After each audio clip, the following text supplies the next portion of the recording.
இயேசு கிறிஸ்துவின் இனிய நாமத்தில் அன்பின் காலை வாழ்த்துக்கள். இந்த நாளிலும் கூட கர்த்தர் தனது வார்த்தையின் மூலமாக நம்மோடு இடைபடுவாராக.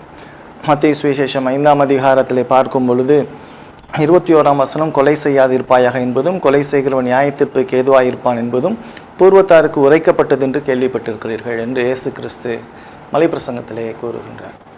நியாயப்பிரமாணம் எதுக்கு கொடுக்கப்பட்டுச்சுன்னு பார்க்கும் பொழுது, சட்டம் நம்மளது வாழ்க்கையை பாதுகாக்கிறது, வாழ்க்கையை மதிக்கணும். கடவுள் எதுக்கு கொலை செய்யாத அப்படின்னு சொல்கிறார் அப்படின்னு சொன்னால், ஒவ்வொரு உயிரும் நம்ம தேவ சாயலில் படைக்கப்பட்டிருக்கிறது என்கின்ற அந்த உணர்வு கொண்டு எல்லா மனிதனையும் நாம் மதிக்க கற்றுக்கொள்ள வேண்டும். இன்னொருத்த உயிரை எடுக்கிறதுக்கும் நம்மளுடைய உயிரை எடுக்கிறதுக்கும் நமக்கு அதிகாரம் கிடையாது. வாழ்வு கடவுள் கொடுத்தது. கடவுள் கொடுத்த ஒவ்வொரு வாழ்வையும் ஒவ்வொரு மனிதனும் தனிப்பட்ட முறையிலே மிக கவனமாக தன்னை பாதுகாத்து கொண்டு சக மனிதனையும் பாதுகாக்க வேண்டியது தான் இந்த கட்டளையினுடைய மிகப்பெரிய ஒரு பொறுப்பு. இன்றைக்கி எங்கே பார்த்தாலும் கொலைகளும் தற்கொலைகளும் அதிகமாக இருக்குது. இதுக்கு காரணம் என்ன அப்படின்னு சொன்னால், மனிதன் கடவுளை அறியாதது. வேதம் என்ன சொல்லுதுங்கிறது மனுஷனுக்கு இன்றைக்கி புரியவே இல்லை. கடவுள் எந்த அளவுக்கு உயிரை மதிக்கிறார், ஒவ்வொரு மனிதனையும் எவ்வளவு பிரியமாக இருக்கிறார் அப்படிங்கிறது தான் இந்த கட்டளை. அதனால தான் சொல்கிறாரு, இந்த கட்டளையினுடைய முழு சாராம்சமும் உன்னை போல பிறனை நேசி அப்படிங்கிறார். இது குடும்பத்தில் மனைவியினிடத்துலையும் கணவனிடத்துலையும் பெற்றோர்களிடத்துலையும் பிள்ளைகளிடத்துலையும் காணப்பட வேண்டிய மிக முக்கியமான சாராம்சம்.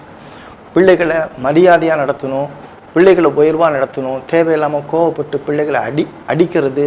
இன்றைக்கி நிறைய இடத்துல பார்த்திங்கன்னா பெற்றோர்கள் குடிச்சிட்டு பிள்ளைகளை அடிக்கிறது, சாப்பாடு போடாமல் இருக்கிறது, உடை எடுத்து கொடுக்காமல் இருக்கிறது, இது போன்ற காரியங்கள் இன்னைய சமூகத்தில் வலிகி பெருகி இருக்குது. பிள்ளைகள் அன்பற்று காணப்படுகின்றார்கள். பிள்ளைகள் இன்னைக்கு அன்புக்காக ஏங்கி அநேக பாவங்களை செய்து கொண்டு இருக்கிறார்கள். குடிக்கு போதைக்கு அடிமையாகி கொண்டு இருக்கிறார்கள். இன்றைக்கி நிறைய தெருவில் நடக்கிற கொலைகள்லாம் சிறு சிறு பிள்ளைகள், வாலிப விடலை பருவத்தில் இருக்கிறவங்கலாம் இப்படிப்பட்ட காரியங்கள்லாம் செய்கிறாங்க. ஆனால் கடவுள் இந்த இடத்துல இந்த கட்டளையை கொடுத்தது வாழ்வை பாதுகாக்க. இப்போ கொலை செய்யாத அப்படின்னு சொல்கிறாங்களா ஆண்டவர். அதுக்கு முன்னதாக இன்னொரு காரியமும் அழுத்தமாக சொல்லப்படுகிறது. இது வெளிப்புற செயல். அதற்கு முன்னதாக நம்மளுடைய உட்புற செயல் என்ன அப்படின்னு சொல்லி பார்த்தீங்க அப்படின்னு சொன்னால், மார்க் 7:20 பார்க்கும் பொழுது, மனுஷனுக்குள்ளே இருந்து புறப்படுவது மனுஷனை தீட்டுப்படுத்தும். நம்ம இருதயம் மோசமானது.